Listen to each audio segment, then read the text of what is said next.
Dolly, c'était le prénom de ma grand-mère, mais j'ai toujours menti. Je mentais sur mon âge, bien sûr, donc sur plein de choses, je mens. Je kiffe Dolly, je kiffe Brickly, je kiffe Brick par Brick, je kiffe tout ce que je suis en train de faire. Je kiffe mon équipe aussi.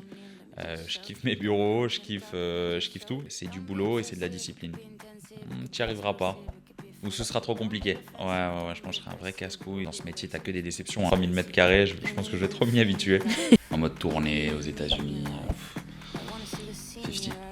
Plein d'amis avec qui j'ai pas voulu travailler. Dans 5 ans, peut-être un gosse, qui sait.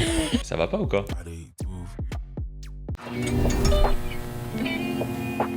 Donc aujourd'hui, on se retrouve pour un format un petit peu spécial. On a changé de place et je me suis ajoutée à l'écran. Donc on retrouve Aaron pour une petite interview. Pour info, c'est le 10e épisode qui va clôturer donc la première saison de ce podcast Brick par Brick. Et donc on a décidé de faire les choses un petit peu différemment et de ramener Aaron pour savoir un peu qui était l'homme derrière l'intervieweur et celui qui posait ses questions. Et maintenant, ce sera à toi d'y répondre. Super, je suis ravi d'être l'invité de Brick par Brick aujourd'hui. Donc si tu as suivi un petit peu notre podcast, on commence toujours par une question. Aaron, si tu étais un bien, lequel tu serais? Le même que je répète depuis le début, je serais un appartement sur la place des Vosges dans le 4e arrondissement, plein soleil, 4,50 m d'auteur sous plafond et typiquement ancien avec des belles boiseries, un beau parquet. Voilà.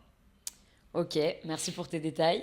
Maintenant, si tu peux te présenter justement pour ceux qui soit te connaissent pas ou savent pas exactement ce que tu fais. Ouais, je m'appelle Aaron Tayeb, je suis du coup fondateur de Dolly, une agence immobilière à Paris et maintenant à Cannes et Aix-en-Provence, mais également du coup cofondateur du média Brickly et également du podcast Brick par Brick avec toi, ma chère Naïla.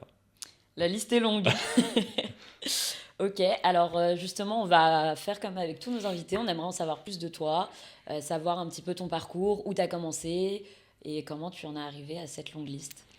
Ouais, comment j'ai commencé donc moi j'ai grandi dans le 11e arrondissement, dans une famille de 5 personnes et je vais directement à la partie collège-lycée.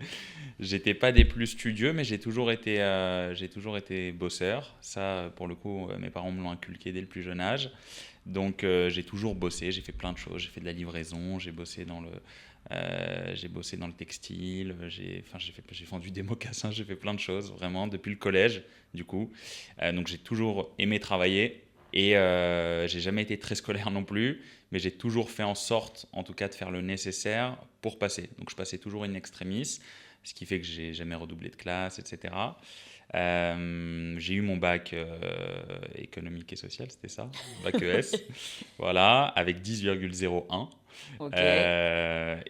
Ensuite, je suis allé du coup en école de commerce, à la Paris School of Business, là où j'ai fait 1 an. Et à la fin de ces 1 an, enfin pendant ces 1 an, je me rendais compte que c'était pas du tout fait pour moi. Et de rester moi derrière un bureau, c'était vraiment compliqué. Je me voyais pas faire ça pendant 5 ans. Donc du coup, j'ai décidé d'arrêter. Mes parents ne voulaient pas que j'arrête sans avoir quelque chose derrière. Donc j'avais fait un stage de 3e en immobilier dans une agence qui s'appelle AGT Bastille. Un stage de 2-3 semaines, je ne sais plus combien de temps, je crois que c'était 2-3 semaines, et on m'avait donné plein de responsabilités, j'avais kiffé, et l'immobilier, ça cochait pas mal de cases, ça cochait toute la partie commerciale, j'adore parler aux gens, j'adore bouger, j'adore rencontrer du monde, j'adore voir des beaux biens, j'adore la décoration, je voulais être architecte d'intérieur quand j'étais tout petit, un peu comme tout le monde je crois, et aussi financièrement, forcément, si tu bossais bien, si tu bossais beaucoup, tu avais la possibilité de bien gagner ta vie. Donc du coup, je me suis dit, ok, je vais partir en immobilier. Et vu que j'étais pas très scolaire, il fallait que je choisisse un format le plus court possible d'études, qui était du coup le BTS Profession Immobilière, PI, que j'ai fait dans 2 écoles différentes, la première année et la deuxième année, en alternance, dans le même groupe, dans le 16e et puis le 17e. Et voilà. Ok. Ensuite, j'ai eu mon diplôme. Et comment est-ce que de l'école à Dolly, Brickly et Brick par Brick? Après, donc du coup, le BTS, j'avais pas eu une superbe expérience en immobilier parce que en tant qu'alternant, c'était quand même assez compliqué parce que c'est un métier en soi qui est ultra quotidien, qui est non-stop, qui est 24/24, 7 sur 7. Enfin, les clients, il n'y a pas de temps mort. Donc moi, vu que j'étais à l'école, bah, c'était assez compliqué de gérer. Donc j'avais pas une expérience folle. Et quand je suis sorti du BTS, je me suis même posé la question de changer de secteur. Au final, après des discussions avec de la famille qui m'ont poussé à essayer de persévérer une année supplémentaire, j'ai commencé dans une agence qui était à côté de chez moi à l'époque, dans le 11e, qui était une très bonne agence, une très bonne école. Et là, ça s'est super bien passé. J'ai eu enfin, une année qui était superbe, donc tant en termes d'équipe qu'en termes de résultats. Et à la fin de cette année-là, bah, j'ai décidé de monter directement ma boîte. J'avais 22 ans, donc C'est jeune. c'était un peu plus de 5 ans maintenant, parce que j'ai eu l'opportunité par un copain à moi, Dana Bitbol, j'ai fait un post sur lui sur LinkedIn, il kiffera, mais qui m'a donné l'opportunité d'aller dans ses bureaux. J'ai loué donc une pièce, un bureau dans son bureau, qui était dans le 8e arrondissement, parce qu'à l'époque, j'avais pas forcément les moyens de me mettre en pignon sur rue. Et enfin, de base, c'était ça. Et au final, je me suis rendu compte que le modèle que je voulais mettre en place était beaucoup plus axé sur du bureau, mais je pense qu'on y reviendra. Et j'avais un autre copain, Benjamin Attia, qui, pareil, lui venait d'arrêter ce qu'il faisait et était chaud pour démarrer en tant que négo. Donc, je l'ai formé et on a commencé un peu comme ça. Donc, au début, c'était très à la cool la première année. 3 copains dans une pièce.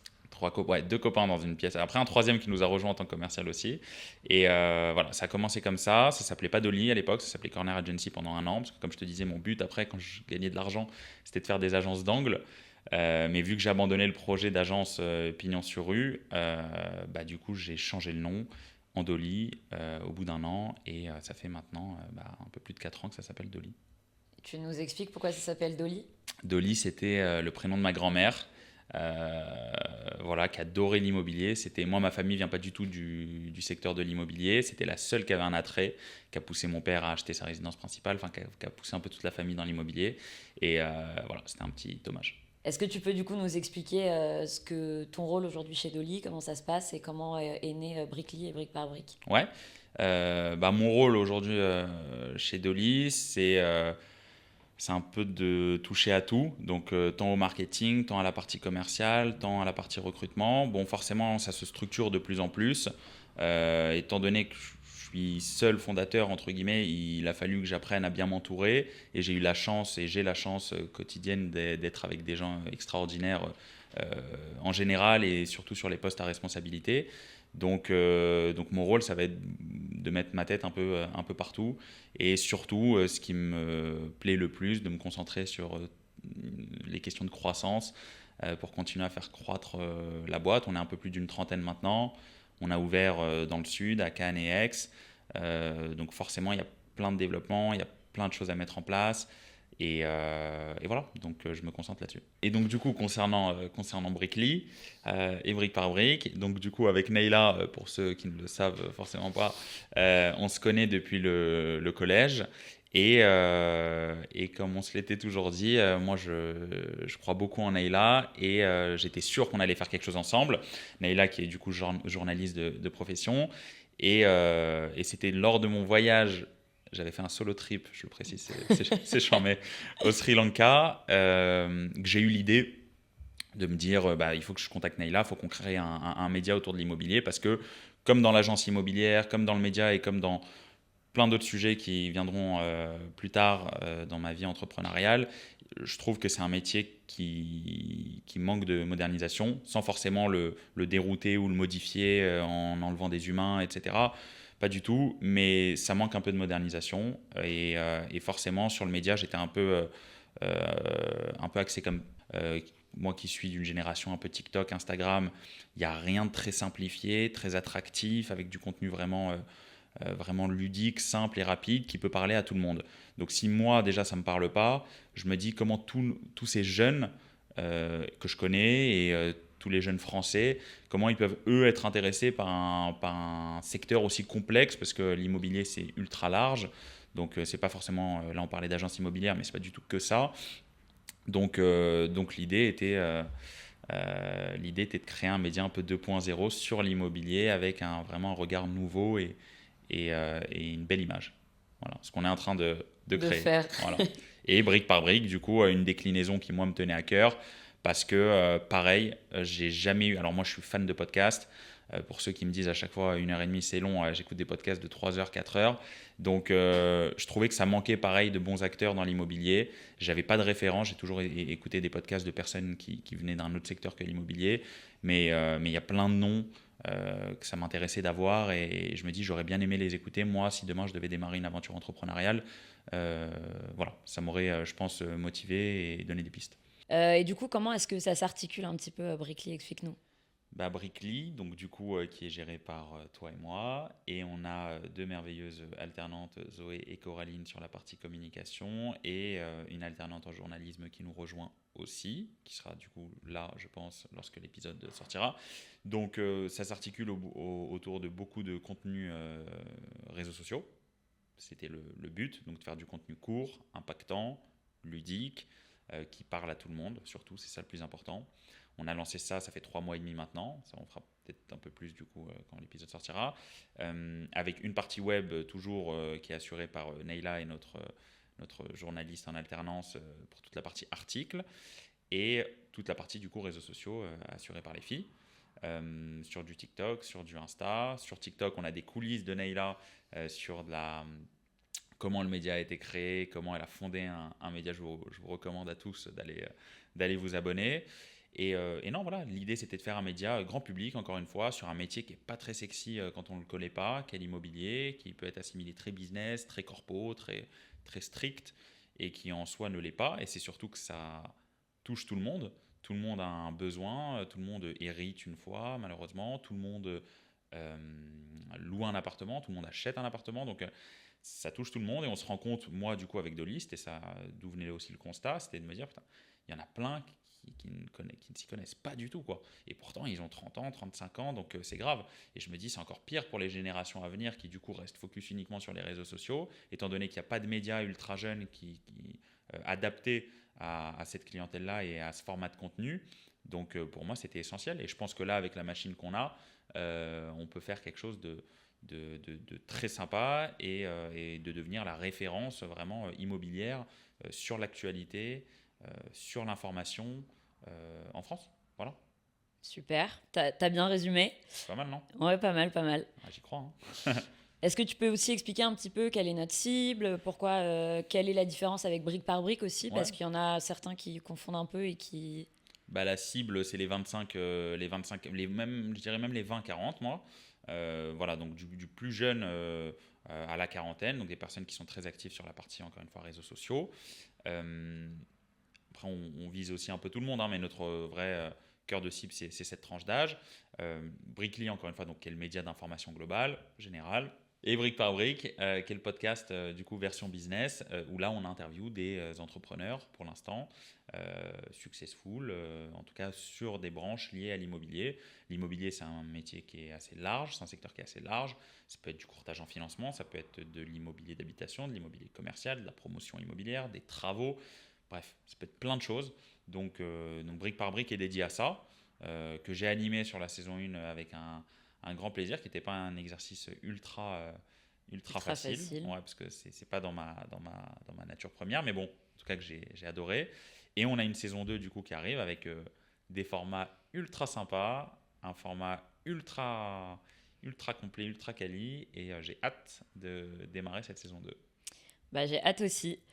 Est-ce que tu peux aussi nous expliquer, par exemple, enfin, là, c'est toi qui t'es mis en avant sur brique par brique. Ouais. Est-ce que tu peux expliquer nos choix et comment est-ce qu'on a scindé un petit peu ça dans la boîte et pourquoi Bah, déjà, de ta formation journalisme, quoique tu aurais pu aussi tenir le podcast, mais c'était plus logique que ce soit toi qui t'oriente sur la partie Brickly et sur la partie info. Et ensuite, sur la partie podcast, c'est sûr que c'est beaucoup plus simple pour moi qui suis du métier. Certains que je connaissais de près ou de loin, c'est beaucoup plus simple d'échanger autour de l'immobilier et d'avoir des questions liées à l'IMO et de rebondir là-dessus en étant du domaine, quoi. Donc pour l'instant, en tout cas, ça semblait logique qu'on répartisse, je pense, les choses comme ça. on parlait de se mettre en avant. Il y a une partie dont on n'a pas parlé, c'est le personal branding. qui est aujourd'hui un exercice auquel tu te prêtes et où tu veux me tirer. Qu'est-ce que tu peux nous en dire aujourd'hui dans le milieu, en quoi c'est important pour toi? Donc moi, de base, ma nature, parce que je le dis pour tous ceux qui ont honte de se mettre en avant, etc., je suis pas du tout à l'aise devant les caméras, mais petit à petit, donc on m'a forcé, j'ai commencé à faire des vidéos, et parce que je suis conscient au fond de moi que pour moi c'est essentiel et c'est par là que ça va se passer. En fait, sur toutes les structures, que ce soit Dolly, que ce soit Brickly et que ce soit les autres structures qui se mettent en place à côté, je garde la même notion qui est du format éducatif. Voilà. Et je trouve ça hyper intéressant, déjà dans une boîte, de montrer de quoi on parle, d'expliquer aux gens, donc que ce soit avec Brickly qui est beaucoup plus général, mais avec Dolly où on parle vraiment d'immobilier d'habitation, donc comment constituer un dossier de locataire, comment emprunter, comment rénover, et ainsi de suite. Donc un vrai rôle de conseil et un vrai rôle d'éducation. Voilà, ça pour moi c'est le number one. Étant donné qu'il y a peu de personnes qui le font, bah, on s'est dit qu'on allait commencer à le mettre en place vraiment de manière rigoureuse, surtout à partir de maintenant. On a une belle équipe comme de 3 personnes chez Dolly et 2 personnes du coup chez Brickly. Et je trouve que chaque boîte doit être mise en avant. Aujourd'hui, les gens s'attachent à de l'humain. Une boîte, un nom de marque, enfin une marque, ça suffit pas. Donc c'est pour ça que sur Brickly, tu es la star. Et que sur Dolly, j'essaie moi de mettre en avant de plus en plus. J'ai recruté une équipe aussi pour développer mes propres réseaux sociaux, chose pareille qui va être très compliquée pour moi, mais parce que je vois les retours que ça a, je vois l'impact que ça a et je me dis que c'est essentiel. Voilà, tout est essentiel, tout se suit. Le média m'apporte aussi forcément de la visibilité dans mon propre métier et ainsi de suite. Mais toujours, voilà, en tout cas, avec un intérêt. Pas de se mettre en avant pour montrer dans quelle voiture on roule et ainsi de suite. Mais vraiment sur un Et tu format, roules dans quelle voiture? une voiture, une bonne voiture. Donc, mais pas pour ça. Vraiment pour la partie éducative, information et même fun. Enfin, les gens, moi, en fait, à un moment donné, j'avais eu un déclic. J'avais fait un sondage sur LinkedIn. En disant est-ce que vous pourriez, moi je suis très old school sur cette manière de penser, est-ce que vous pourriez confier votre appartement à une agence que vous ne connaissez pas mais que vous voyez sur les réseaux sociaux? Et moi dans ma tête, ma réponse était non déjà. Donc j'ai vu le nombre de personnes qui ont dit bah oui, et je me suis dit mais en fait c'est ouf. Et donc on l'a fait petit à petit, de plus en plus fort. Et là on est à un démarrage vraiment pour moi de ce qu'on va mettre en place en termes de communication, ça va être génial.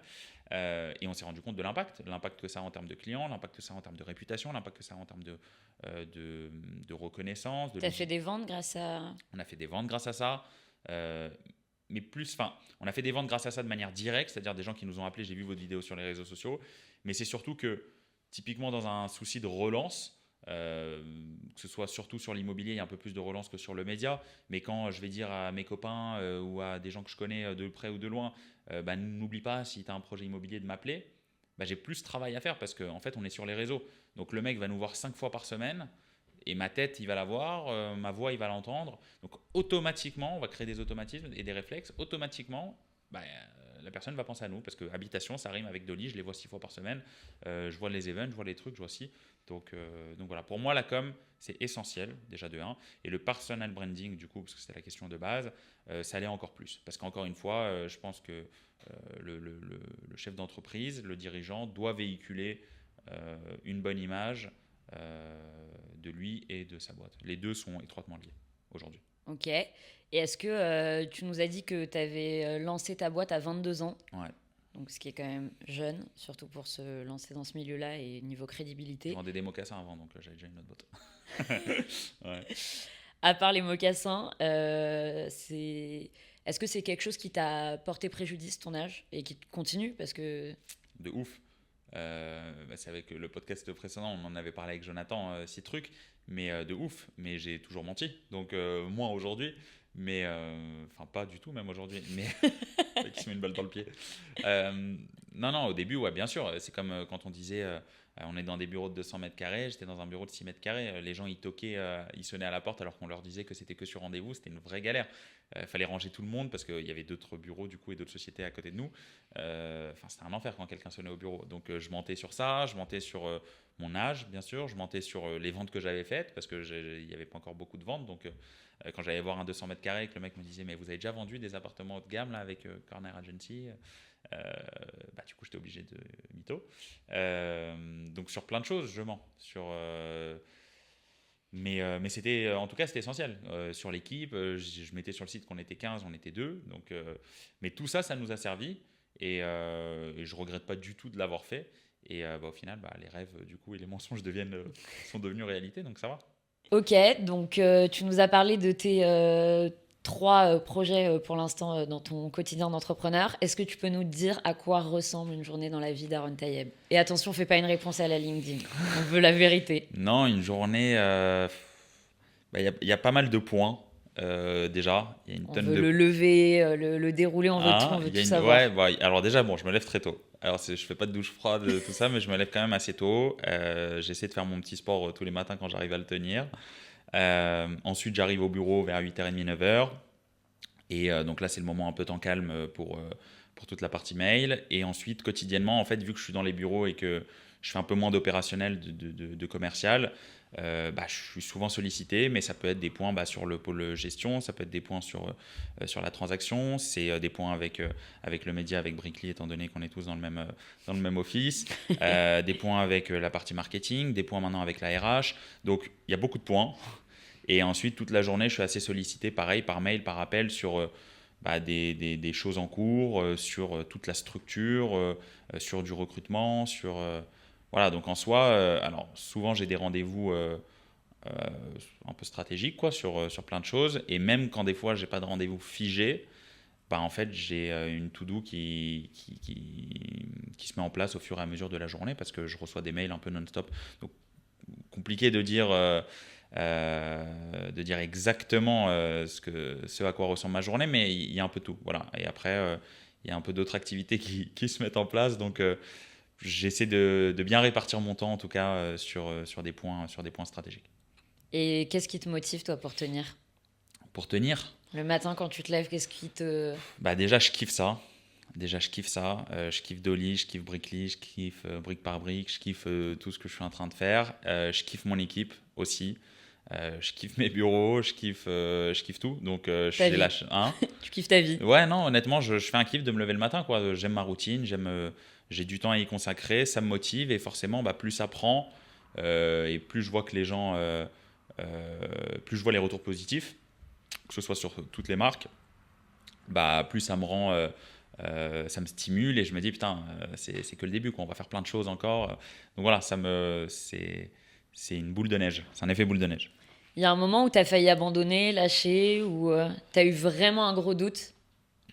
Il y a un moment, ouais, non, abandonner, non. C'est pas dans la nature. Non, non, abandonner, non. Mais il y a des moments, bien sûr, où j'ai des moments de doute, où j'ai des moments de down, même si certains peuvent pas, parce que je le montre pas et certains peuvent pas s'en rendre compte. Mais toi, tu le vois bien au quotidien quand j'ai des moments de stress. Mais non, ouais, j'avais eu au tout début, au bout de 2 ans de Dolly, sur la partie recrutement, parce que je continue à faire un peu de commercial, je continue à faire un peu de recrutement. Vraiment, on n'était pas beaucoup, hein, on était 6, quoi. On était 5 ou 6, ouais. Et là, c'est à ce moment-là, en fait, que je me suis dit, faut que je délègue, et il faut que je délègue bien. Et en fait, je pense que là où je m'en sors plutôt pas mal, c'est sur ce point-là. Et je trouve que c'est essentiel. Il y en a plein qui disent, voilà, faut mettre des personnes meilleures que soi sur toutes les parties. C'est complètement vrai. Et sans ça, j'aurais pas assez de hauteur et de temps pour me consacrer à ce qui est le plus important, c'est-à-dire développer vraiment une marque. Voilà. Ok. Si tu pouvais parler du coup à Aaron du collège, qu'est-ce que tu lui dirais?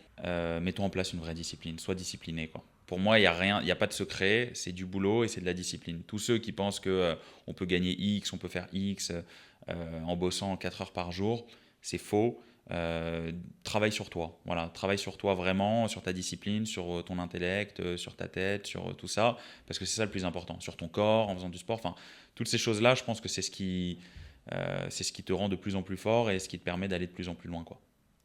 Ok. Dans ta construction et dans ton parcours, est-ce qu'il y a une phrase, un compliment ou quelque chose qu'on t'a dit qui t'a vraiment le plus marqué? Non, enfin, une phrase, un compliment, j'en ai pas comme ça qui me viennent, mais c'est tous les petits messages et toutes les petites attentions que j'ai au quotidien avec mon équipe, avec mes équipes. Et ben ça, pour moi, c'est le plus gros moteur qui existe. Ok, Et bien entendu, la fierté de la famille aussi. ok. Et maintenant, à contrario, est-ce qu'il y a une remarque qu'on t'a faite dans ta carrière qui t'a vraiment touché? Tu n'y arriveras pas, ou ce sera trop compliqué. Voilà. Ok, Est-ce que tu es prêt à. Enfin, ce sera trop compliqué, version. Est-ce que tu es prêt à faire les sacrifices qu'il faut pour vraiment monter quelque chose de très très gros? On n'y est pas encore, hein, mais donc du coup, je l'ai en tête quand j'ai des moments de down. ok. Est-ce que tu penses que pour être entrepreneur, justement, ou réussir dans la vie, c'est une question de destin ou de travail? Je crois pas trop au destin, moi. Donc, non, non, travail. Ok. Travail. Mais travail sur soi, vraiment, avant la partie professionnelle, métier, etc. Pour moi, c'est un travail personnel. Ok. Alors maintenant, tu connais, j'ai souvent mes petites questions un petit peu se décaler. C'est le premier épisode, donc je connais pas, mais j'ai hâte. Tu me connais dans la vraie Toi, je te vie. connais. Donc si tu étais une clé, Aaron, quelle porte tu ouvrirais? Oh, putain, elle va être super kitsch la réponse. La porte du bonheur. Ok. Si tu étais un Parce que voisin. le plus important, c'est d'être heureux quand même. Ouais. Ok. Si tu étais un voisin, tu serais quel genre? Je pense que je serais un vrai casse-couille. Ah ouais? Ouais, ouais, ouais, je pense que je serais un vrai casse-couille. Enfin, les gens qui font du bruit et tout, ouais, je pense que je serais Ça dépend, ça dépend. Tu Mais je serais pense le que... vieux de l'immeuble? Ouais, je pense que je pourrais être le vieux de l'immeuble, ouais. Est-ce qu'il y a un truc au bureau que tu fais que personne ne soupçonne? Quand j'ouvre ma porte le matin de l'armoire et que je prends mes petits gummies anti-stress, Ok, ça tu le montres pas à ton équipe? on montre pas les faiblesses. Ok, si je dois raconter une anecdote honteuse de toi, j'ai le droit de dire laquelle? Ah bah, je sais pas, vas-y. Je sais pas, Ah bah, est-ce qu'on peut tout dire? j'ai pas les propositions. Non, justement, est-ce qu'il y a une anecdote de toi au bureau que... Drôle, genre? Ouais, Ah, j'en ai pas en tête. tu l'as pas? T'en as une? Je dirais ton côté chanteur, Ah, ça! Ma passion pour le chant. ta passion pour le chant Ma qui passion pour le chant, se... ouais, effectivement, j'ai envie d'écrire une chanson. Donc ma passion pour le chant, ouais. Ok, bah on reste dans le showbiz. Si tu devais vendre un bien à une star, ce serait qui? Jason Statham. Ok, c'est beau. Et on continue sur l'immobilier. Est-ce que tu peux nous raconter ton premier souvenir lié à l'immobilier? Mon premier souvenir lié à l'immobilier, ouais. Mon premier souvenir marquant lié à l'immobilier. Je venais de commencer, j'étais en alternance et je connaissais rien du tout. Mais vraiment rien du tout. Et déjà, j'étais jeune, quoi. Donc, et il y a une personne qui rentre dans l'agence où j'étais, c'était dans le 16e, qui vient et qui me dit bah voilà, j'étais tout seul, j'aimerais mettre en vente mon appartement, venez avec moi. Donc, moi, bien entendu, ok, go. Donc, on va avenue Foch et c'était un appartement genre de 350 mètres carrés, de ouf, avec 6 mètres d'auteur sous plafond, enfin bref. Euh, et un peu à l'oriental, la déco et tout, c'était vraiment sympa. Et donc, elle commence à me dire ok, bah, je vous signe le mandat direct et tout. Et bah, je savais pas faire, vu qu'on m'avait pas formé. Donc du coup, au début, j'essaie de lire et en même temps d'écrire, enfin j'essaie de me démerder. Je me rends compte que je vais pas y arriver et je lui dis bon écoutez, je vais être totalement honnête avec vous, je viens d'arriver, je suis pas formé, mais je suis surmotivé pour vous vendre votre appartement. Est-ce que vous me permettez? J'appelle juste mon directeur. Et donc du coup, je l'ai appelé et au téléphone, j'ai rempli le mandat avec lui et on a récupéré l'appartement. Et tu l'as vendu? Et on l'a pas vendu, non. On l'a pas vendu parce qu'après j'avais changé d'agence et c'était pas moi qui m'occupais de ce produit parce que c'était un produit qui était beaucoup plus cher. Donc forcément en tant qu'alternant on était à 5 ou 6 millions. J'allais pas m'en occuper. Donc voilà, j'étais commissionné sur l'entrée mais pas sur la sortie. Ok. Et justement, quand tu rentres un bien dans ton agence aujourd'hui, Ouais. qu'est-ce que tu regardes en premier? Sur le bien, Oui. je vais dire la localisation. Ok. Où est-ce qu'il est situé? Et en perso, quand tu rentres dans un appartement, c'est quoi la première chose qui attire ton regard? Ah, euh, Les volumes. Le plan. Direct. Direct parce que j'adore les travaux. Donc, d'ailleurs, pour ceux qui veulent me suivre sur les réseaux, on va commencer avec Selima à mettre en avant des rénovations. Mais j'adore les travaux et donc direct, j'adore taper, voir quel plan, quel mur on peut casser, qu'est-ce qu'on peut faire, etc. Donc je dirais le plan, ouais. Ok, et ton rapport à l'immobilier, il a changé depuis... Enfin, ton rapport chez toi, est-ce qu'il a changé depuis que tu bosses dans l'immobilier? Ah, chez moi, ouais, j'ai beaucoup moins d'attaches. J'ai beaucoup moins d'attaches aux biens. Euh, mais vu que j'ai fait que ça, je ne saurais pas te dire si à l'époque j'aurais eu de l'attache si j'étais pas dans ce secteur, mais j'étais propriétaire, j'étais déjà dans l'immobilier, donc non, j'ai beaucoup moins d'attaches. Pour moi, un bien, c'est, alors je kiffe, mais si je dois le vendre, je dois le vendre quoi. J'ai pas d'attache sentimentale. Ok, et le deal immobilier qui t'a le plus marqué? Le deal IMO qui m'a le plus marqué, honnêtement, ils m'ont tous marqué. Je saurais pas te dire, je vais pas t'inventer une histoire et tout, j'en ai pas un en tête qui me vient, mais enfin, en vrai, tous les deals immobiliers sont hyper intéressants parce que il y a de l'humain, donc à chaque fois il y a une histoire de ouf derrière, souvent, et voilà, je peux te dire surtout les deals qui m'ont cassé les, voilà, mais j'ai plus de Il y en deals a qui, un où t'as eu une grosse déception? ouais, moi, il y en a plein. Hein. Dans ce métier, tu que des déceptions. Entre le moment où tu as une offre, que le truc il saute, il n'y a que ça des déceptions. Mais ça, à la limite, je m'y suis fait. Tu vois, ça, c'est un point. Vraiment, l'immobilier, ça te fait grave travailler sur ton sang-froid et tu apprends mieux à gérer ton stress, même si ça n'a pas l'air, vu que j'ai parlé de mes gummies. Mais tu apprends beaucoup mieux à gérer ton stress. Ok, et du coup, si t'avais pas fait de l'immobilier, qu'est-ce que t'aurais fait? Bon, moi, il y a plein de choses qui m'excitent. Donc, je sais pas, il y a plein de choses. Chanteur? Je- Non, chanteur, non, je pense pas. Ça, c'est vraiment une petite passion cachée. Non, non, je pense pas. Il faut qu'il y ait un aspect business quand même qui soit intéressant. Euh, je sais pas, plein de choses. Ben, moi, la restauration, quand j'étais plus jeune, ça m'excitait un peu moins aujourd'hui. L'archi, le commerce en soi. J'aurais bien aimé travailler à l'étranger, enfin entre plusieurs pays. Voilà, ça, je pense que j'aurais kiffé. Ok, peut-être la suite de ton développement. Qui sait? Ok, et si tu pouvais acheter n'importe quel bien dans le monde, Ouais, ce serait lequel? celui que je t'ai cité au tout début. Ton... Toi en bien. Ouais, Ok, n'importe quel appartement, tu veux dire? ouais, Ouais, ouais. L'appartement Place des Vosges. ok. L'appartement Place des Vosges, ça me va très bien. Dans le monde entier, Je veux pas c'est commencer Paris. à me baigner dans un 3000 mètres carrés. Je pense que je vais trop m'y habituer. Donc, c'est déjà pas mal. Et voilà, moi, ça, ce serait parfait. Paris, Ouais, Paris-Marais, Paris. Que ok. Marais. Tu ne devrais pas habiter ailleurs dans le monde. Pas pour l'instant. Ok. Maintenant, je vais te donner un mot et tu vas me dire ce qui t'évoque. Échec, Impensable. transmission, Patrimoine. argent, Liberté. confiance, Essentiel. succès,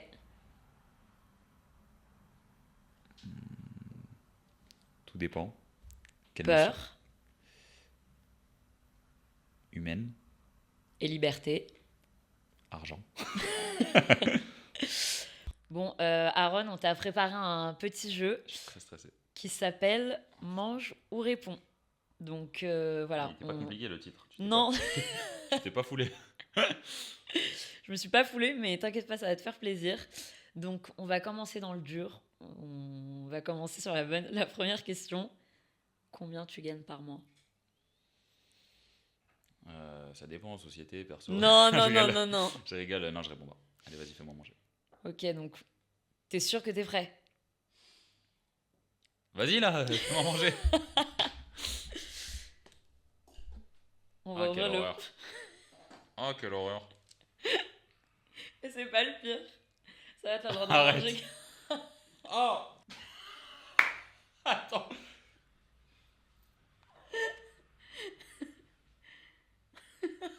Et attends, montre la tête, s'il te plaît. Tu vois bien ou pas avec les yeux et tout? Fais voir. Quelle angoisse. Donc tu ferais... Ah mon dieu!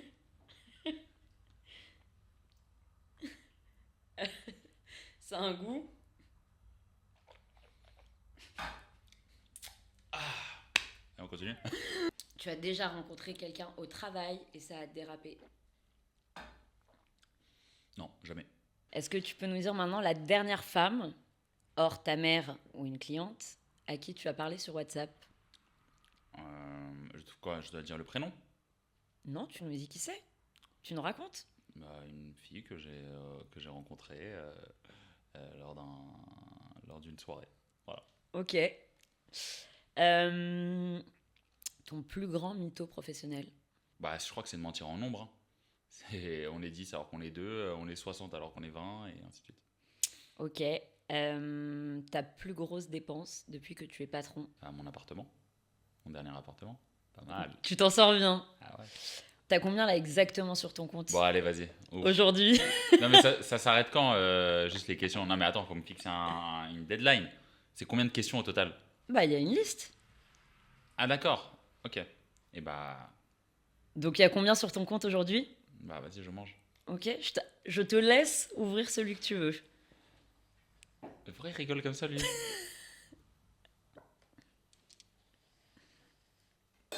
C'est quoi, je t'en supplie? Une langue de veau. Ah non, mais ça, je peux pas, c'est impossible. Impossible, impossible, impossible. Ok. Donc, tu dois nous répondre. Bah non, je regarde l'autre. Ça va. Arrête. Je déteste le fromage. Arrête. Mais je déteste le fromage. Bah, c'est soit le fromage, soit la langue de C'est veau. quoi comme fromage? C'est du roquefort. Après, c'est fini. Oui, vas-y. Ah. Mais vraiment, j'ai horreur du fromage. Il y a un chewing-gum après? Non, non, non, tu Bah, prends c'est un vrai... grave. Non, tu prends un vrai bout. Tiens, vas-y. Sérieux ou quoi? Vas-y, à deux. Vas-y, viens. C'est moi. Oh là là. C'est vrai? Moi, je pense déjà. Vas-y, sortez. Oh là là. Vomis Attends, pas, hein. vomis pas. Oh, non. Non, c'est bon.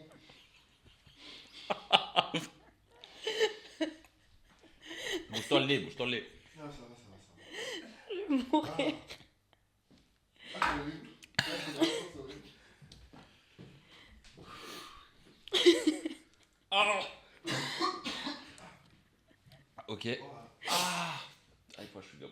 Bon, bah, merci de t'être plié à ce jeu. Après un épisode de vomi et une entracte de 30 minutes, je suis ready. T'es obligé de nous raconter un truc honteux sur toi que personne ne sait. Ok, dans la première agence immobilière où je travaillais, je voulais pas aller à l'école. Et le directeur, il était jamais là. Donc, ce que je faisais, c'est que j'allais dans son bureau, je me connectais, et j'ai envoyé un mail de son mail à lui, à l'école, en disant on a besoin d'Aaron la semaine prochaine, et je supprimais le mail. Donc, du coup, j'étais jamais en cours. Et Ok, mais ça, c'est la version lisse. On veut un vrai truc honteux. c'est une vraie version de lui, je me suis fait virer de la première école. Ok. Voilà, et donc c'est pour ça que j'ai fait 2 écoles en BTS. Ok, bon, là, c'est une question, mais je pense que tu vas y répondre. Quelqu'un avec qui tu rêverais d'échanger ta vie pro. 50 Cent. Ok. 50 Il, Cent. il a pas des casseroles, lui? Non, je crois pas. En mode tournée aux États-Unis. 50. Bon, on te retrouve maintenant pour des petites questions sur tu préfères. Donc, on Ouais. te donne 2 choix et tu nous réponds. Tu préfères un client insupportable, mais super rentable, ou adorable, mais fauché? C'est dur. Insupportable mais super rentable, hein. Je le délèguerai. Ok. Tu préfères être coincé dans un ascenseur avec un notaire ou ton ex? Un notaire. Ok. Tu préfères vivre dans un 20 mètres carrés à Paris ou un 200 mètres carrés dans un village en France? 20 mètres carrés à Paris. Ok. Tu préfères que je lise toutes tes conversations WhatsApp ou ton historique? Mon historique. Ok. Et ensuite, tu préfères bosser sans téléphone ou sans tes collaborateurs? Ah, dur sans téléphone. Je bosse comment du coup? Avec des Bah, pigeons voyageurs? Bah, comment ils faisaient avant? Bah, je sais pas, justement. Sans téléphone. T'as parlé beaucoup, bah, du coup, de toi et moi qui nous connaissions avant, de tes équipes que tu connaissais, des copains dans tes structures. En quoi, pour toi, c'est important d'aller voir tes amis ou ceux que tu connais pour... Alors, c'est pas. Il y a plein d'amis avec qui j'ai pas voulu travailler. Donc, c'est pas forcément bien au contraire, c'est plus un red flag qu'un green flag de travailler avec ses amis. Mais je pense que le seul point qui est très important pour moi, c'est la loyauté et la confiance.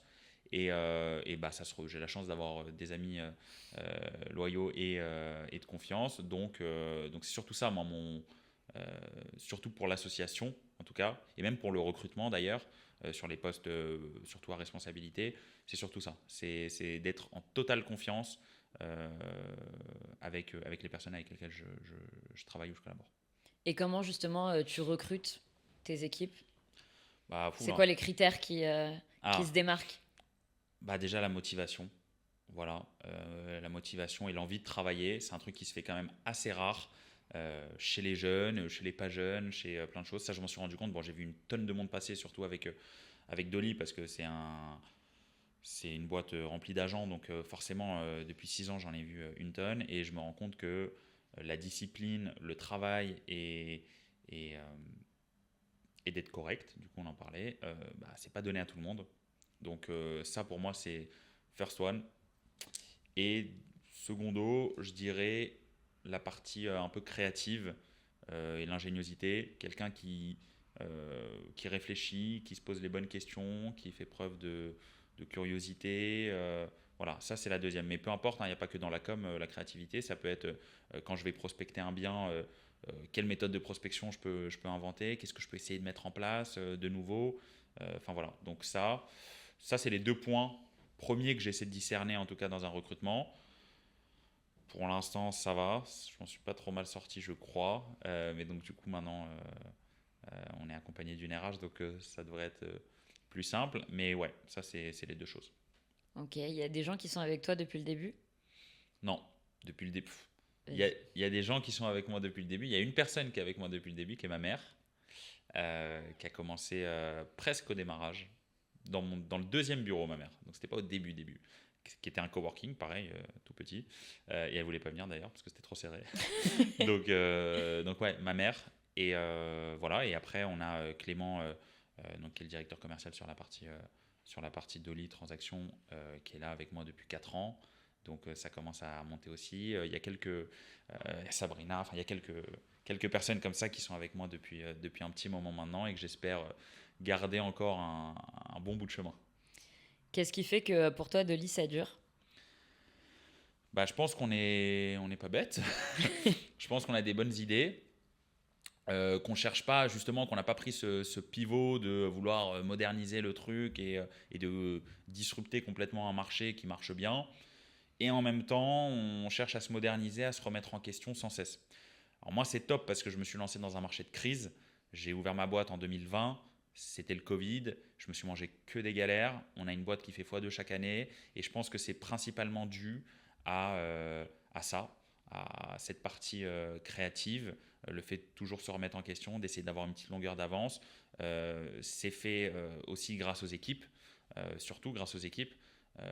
On a du bon recrutement, on a une bonne alchimie, il y a un vrai esprit, je sais que ça fait un peu lourd de dire ça, mais il y a un vrai esprit de famille et de copains au bureau. Enfin, je pense et j'espère tout mettre en place en tout cas pour que chacun se sente ultra à l'aise. Et dans mon recrutement, ça typiquement, bah, c'est ultra important de me poser la question si cette personne-là va matcher avec le reste de l'équipe ou pas. Mais ça, c'est dans tout, sur Brickly, en fait, dans toute société, je pense que c'est important parce qu'une pomme pourrie, ça peut détruire un panier. Donc voilà. Et voilà, travail et réflexion. Travail et réflexion. Ok, bah moi je te connais, donc je te vois un peu au quotidien et je sais, en tout cas je te vois souvent demander l'avis de ceux qui t'entourent. En quoi c'est important pour toi? Bah oui, parce qu'on n'a pas la science infuse et j'ai pas la prétention de dire que je l'ai, bien au contraire. Et justement, c'est ultra intéressant d'avoir les avis de tout le monde. Moi, quand j'ai lancé ma boîte et même au quotidien, j'adore discuter avec des entrepreneurs. Je parle avec aucun entrepreneur de l'immobilier, typiquement, parce que, euh, parce que ça ressemble pas forcément à ce que j'ai envie de mettre en place et la logique est un peu moins la mienne. Donc j'adore parler avec des gens qui ont des boîtes mais dans des secteurs différents et de leur poser la question, bah, toi voilà en tant que client, toi en tant que gérant d'agence, toi en tant que SIC, et à quoi tu penses. Et bah du coup ça me donne plein d'idées. Plein d'idées. Donc euh, le choix qu'on a fait avec Dolly aussi, on parlait de travail, on parlait d'ingéniosité, mais il y a aussi d'accès sur le service. Voilà. Et ça, c'est pareil sur tous les métiers pour moi, surtout les métiers de service. Donc le métier d'agent immobilier, c'est ultra important. Typiquement, on prend en charge le déménagement, qui est un poids énorme pour nos propriétaires. Quand on a des successions avec des appartements pleins craqués, qu'il y a 4 héritiers et qui ne savent pas qui va payer, bah ça on l'absorbe. On a des architectes en interne qui nous permettent de produire des 3D et des plans modifiés pour faciliter la vente aussi. Enfin, toute cette notion de service. Moi, quand je vais dans un endroit, parce qu'il y a plein de startups qui ont voulu mettre en place des modèles avec des frais réduits, parce qu'ils pensaient que c'était la commission d'agence qui gênait, mais moi, quand je vais dans un bel endroit, c'est surtout le service. En fait, le problème de ce métier d'agent immobilier, c'est que tu as des gens qui arrivent sans diplôme, généralement dans des agences où les gens ne forment pas. Donc forcément, quand tu les envoies sur un 100 mètres carrés et qu'il y a 50 000 euros d'ONO, bah, je comprends que tu aies les boules d'avoir 50 000 euros d'ONO qui partent pour un agent qui a très mal géré ton dossier. Voilà. Par contre, quand tu as un agent qui a des abonnements premium, qui te permet d'avoir accès à une clientèle que lui n'aurait pas pu avoir, qui s'occupe de tout pour toi, de récupérer tous tes documents, de tout mettre en place. Surtout sur un marché de crise, en fait, on s'en est rendu compte. Mais tout ce service, ça nous a aidé à vendre plus vite, plus cher et plus rapidement que les autres. Voilà. Donc vraiment, la notion de service, pour moi, elle est essentielle. Et c'est ce qui fait la différence chez vous? Ouais, honnêtement, ouais. Mes services, que ce soit des services financiers, des choses qu'on prend en charge, des services qui aident à la vente ou même de services humains. C'est-à-dire que le recrutement, pareil, on parlait du recrutement, c'est essentiel. Donc, je ne peux pas envoyer un agent qui ne connaît pas son métier, même s'il offre le déménagement, il offre tout ça, s'il est mauvais, il est mauvais. Donc, il faut quelqu'un qui connaisse son métier, qui soit formé à son métier et qui fasse preuve, pareil, d'ingéniosité pour vendre l'appartement, surtout sur un marché compliqué. Il suffit plus de balancer une annonce sur Internet et d'attendre que ça tombe. Ça, c'est un marché que j'ai connu quand j'ai démarré l'immobilier. Donc, forcément, j'ai commencé dans un truc. Ça a été une petite descente après, quand le marché s'est durci. Mais au contraire, ça a été hyper formateur. Et je suis très content d'avoir traversé et d'avoir commencé même par cette crise. Ok. Tu parlais de tes discussions avec les entrepreneurs. Ouais. Si demain un jeune vient te demander conseil, Bah, c'est déjà arrivé. Et je fais un kiff. Je vais d'investir dedans déjà. Non, je fais un kiff vraiment de. En tout cas, moi, si je connais le secteur et que c'est un secteur qui me parle, pas tous les secteurs me parlent, mais je fais un kiff de le renseigner, de l'aider. Enfin, j'ai déjà eu des gens qui sont même pas à Paris, qui m'ont envoyé des messages sur LinkedIn, qui me suivent et qui m'ont demandé des conseils. Bah, j'ai pris 15 minutes au téléphone et j'ai discuté avec eux sur le métier d'agent, etc. et c'est quoi pour toi le conseil le plus important que tu puisses donner à un jeune qui veut se lancer dans l'immobilier? On reste dans ton secteur.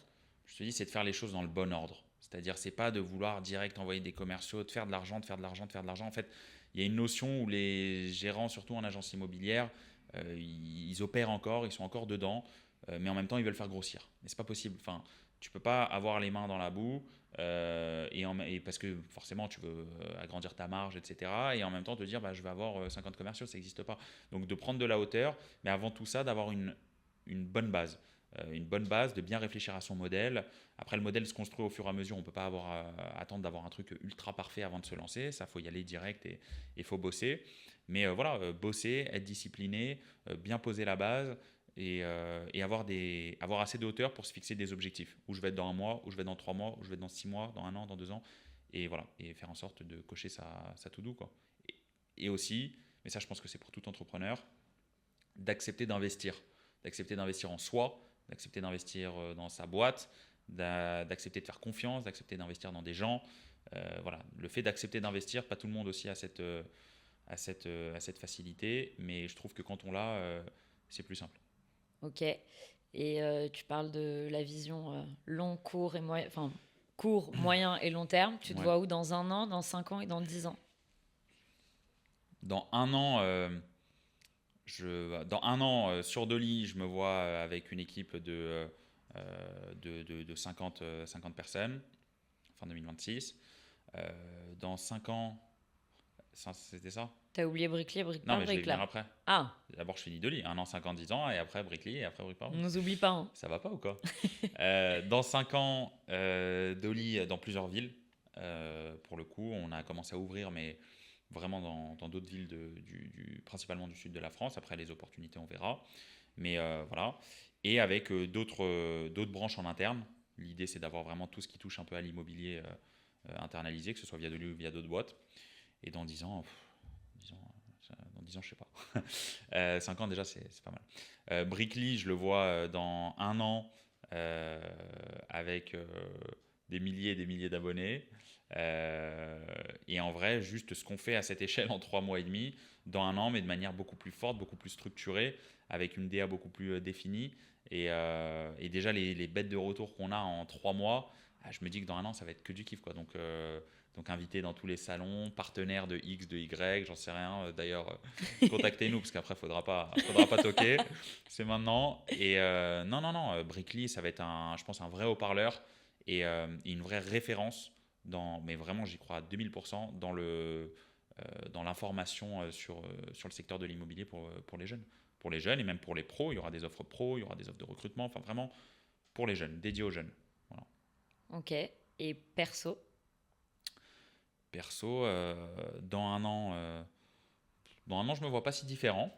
Ok. Toujours voilà, du voyage, des moments de partage, mais en Bon, essayant fais-la sincère. Non, vraiment. Voyage, moment de partage. Bah C'est quoi beau, ça, c'est du LinkedIn. Bah, c'est vrai, c'est vrai. Continuer à m'imposer en tout cas ces moments de kiff que je m'impose et qui sont essentiels.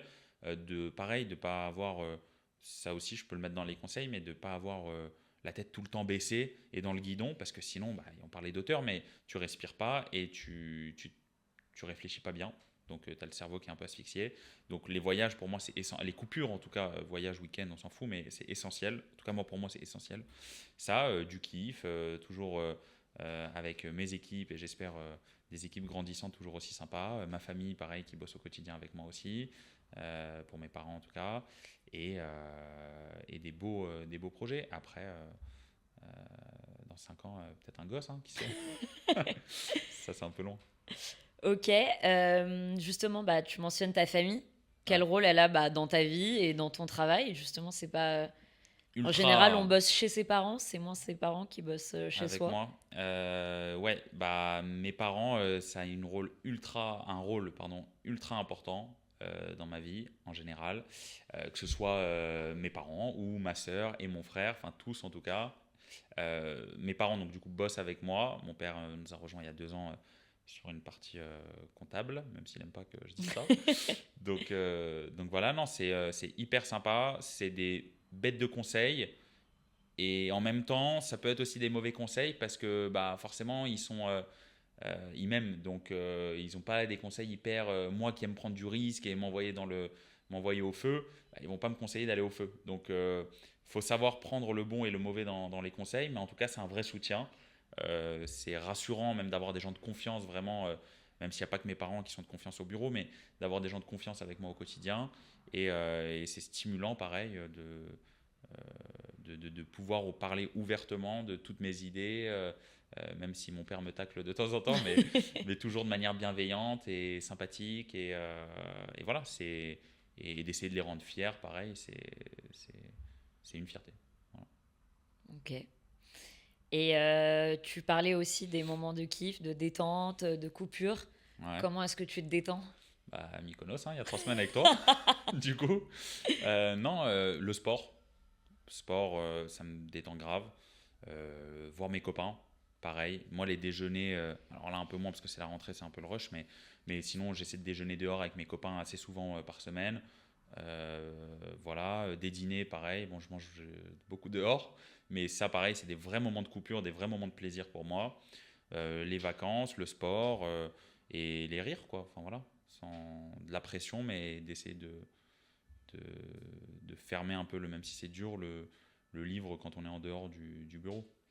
Un week-end parfait pour toi, il ressemble à quoi? Un week-end parfait, bah, ça dépend si c'est à Paris ou si c'est À Paris. à Paris. À Paris, un week-end parfait, c'est bon, moi je me lève tôt, donc je vais au sport, C'est quoi tôt le samedi? 7h genre, 7h30. Le samedi? Bah ouais, même le dimanche. Non mais c'est automatique, enfin, à part si je sors la veille. Si je sors la veille, c'est 9h genre, 9h30. Non, non, un week-end parfait, c'est ça, ouais. Petit sport, petit shopping, et après voir mes Tu copains. fais où du shopping? Bah, ça dépend, il y a plein de marques il y a plein de marques que je kiffe. Et après mes copains. Après mes copains, voilà, déjeuner, dîner, sortie si on sort en boîte, même si je suis en dry September, sortie si on sort en boîte le samedi soir, et le dimanche, Le dimanche, vraiment détente.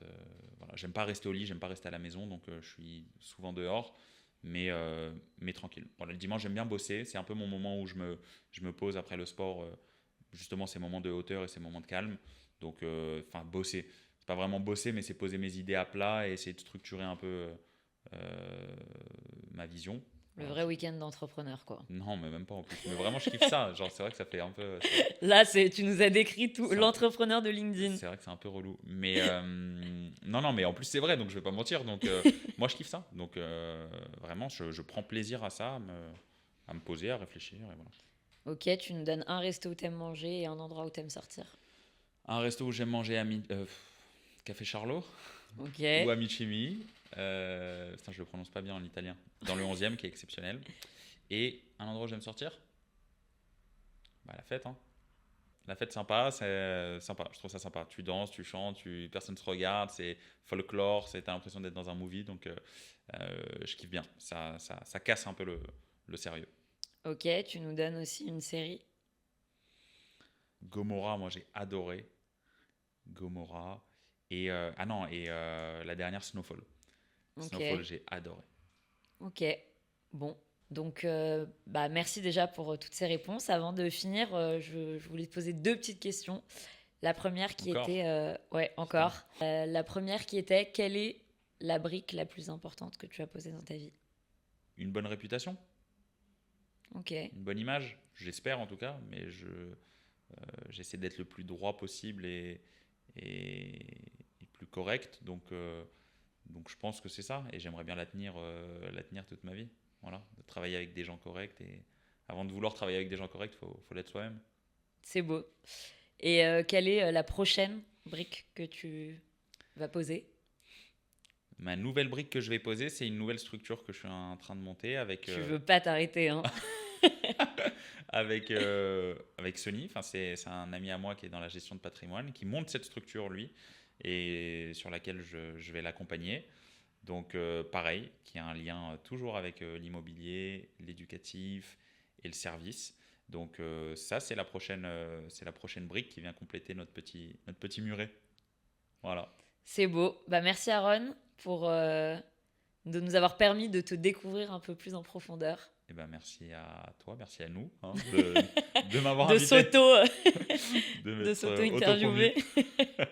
autopromu.